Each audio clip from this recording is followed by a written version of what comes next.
What would you do if the man who destroyed your mother's life, promising her the world only to abandon her with a mountain of debt, tried to show up at her funeral? In today's story, the protagonist's choice is a masterclass in how to protect a loved one's memory. My mother, Eleanor, passed away 3 weeks ago. She is survived by my 2 siblings and me. And as I was in charge of the funeral arrangements, the weight of honoring her fell on my shoulders. This story, however, really begins 10 years ago, when my father, Richard, decided to initiate a divorce. He had been seeing someone else, a woman named Brenda, and wanted to see if the grass was greener on the other side. Now, I don't fault him for the divorce itself. People fall out of love, and it's not my place to get in the middle of my parents' relationship.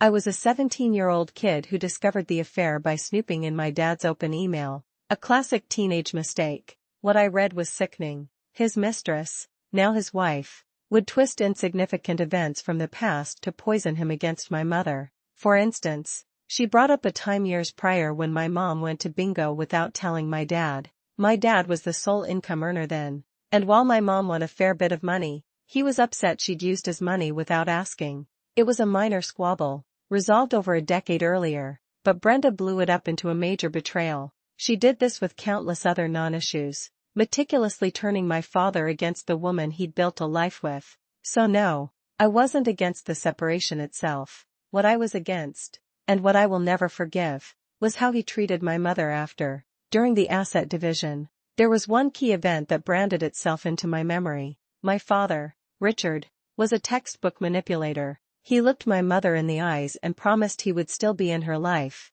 that they could even be friends, and maybe even rekindle their marriage down the road. But there was a condition: she had to take on every single penny of their shared debt. This was textbook manipulation. Richard made this promise knowing full well he would break it, completely unaware that this single act of cruelty would one day lead to his public humiliation at the funeral of the woman he wronged. My mother, bless her naive heart, agreed to his terms. The moment the divorce was finalized, my father was on a plane in a matter of days, off to live his new life with Brenda, leaving my mother financially ruined. None of us, her children, were happy with him. I went completely no contact for the entire decade that followed. The cruelty didn't just come from my father. Much of my mom's extended family are very traditional and view any divorce as a tragedy. They blamed my mother for not trying harder to save the marriage. After the divorce, my own mother became an outcast to most of her own family, because my father had convinced them she was the reason their marriage fell apart.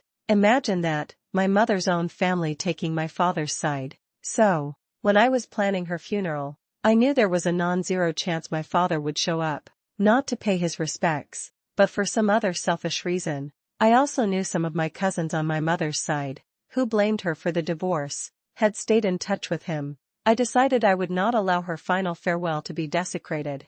I hired professional security for the funeral and the church service.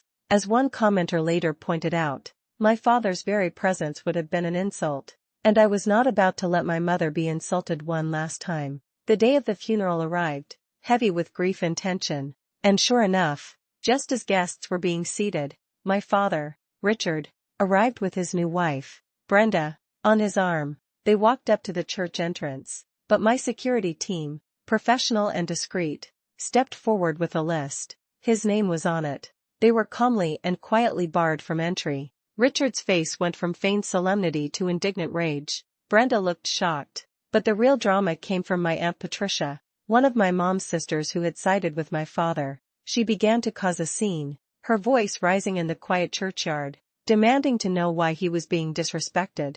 In her anger, she let it slip. Her daughter, my cousin Chloe, was the one who had invited him.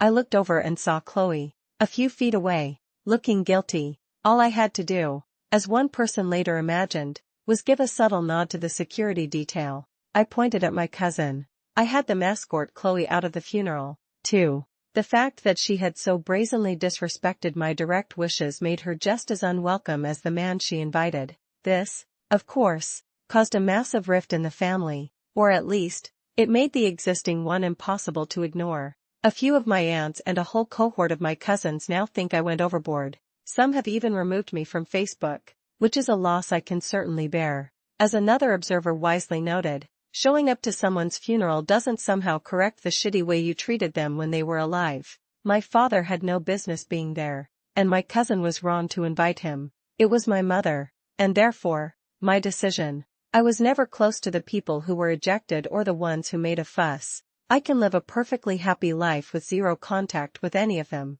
I haven't lost a single thing of value. I remain no contact with my father, and I feel at peace knowing my mother's funeral was a space reserved only for those who truly loved and respected her. Ultimately, this story teaches us that honoring a loved one sometimes means making hard choices and protecting their memory from those who caused them pain. True family isn't just about blood, it's about respect, loyalty, and support. Have you ever had to choose between keeping the peace and standing up for what's right in a family situation? Let us know your story in the comments below.